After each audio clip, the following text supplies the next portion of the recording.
Ce week-end du 5 et 6 septembre s'est déroulée la braderie des commerçants.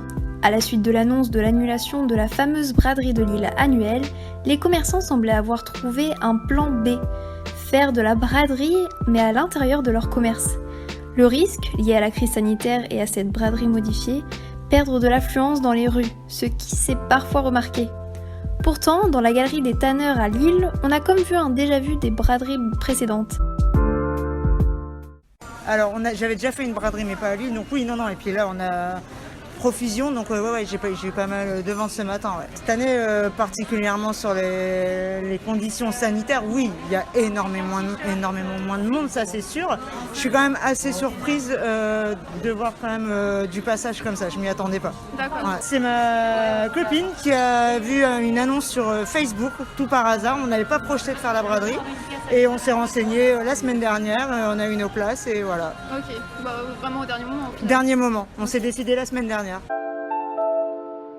Pourtant, malgré un afflux moins important que d'habitude, les Lillois étaient malgré tout de sortie pour profiter des bonnes affaires et des activités du week-end. Sur la Grand Place ou à la Vieille Bourse par exemple, les clients semblaient présents malgré la peur du virus. Une opération de la part des commerçants qui semble donc avoir marché, puisque de nombreux habitués de la braderie tenaient à être sur place malgré cette année si particulière. C'est vrai que là on a entendu dire qu'il y avait les commerçants qui pouvaient justement proposer des affaires et qu'il n'y avait pas justement tous les stands, mais que les commerçants pouvaient quand même faire une braderie. Et du coup c'est pour ça qu'on est venu faire un tour en ville, quoi.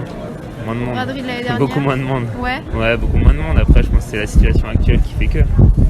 Il y en a qui font où ça change rien. Enfin, ils sont juste ouverts, ouais. mais ils font pas de réduction particulière, où il n'y a pas forcément de communication particulière. Ouais, il y en a. Ouais. Ce soir, on a prévu justement de se retrouver avec des amis pour manger tous ensemble pour la braderie, quoi. Les mythiques moules frites de la braderie. C'est de faire un maximum attention. Après, je pense que le risque zéro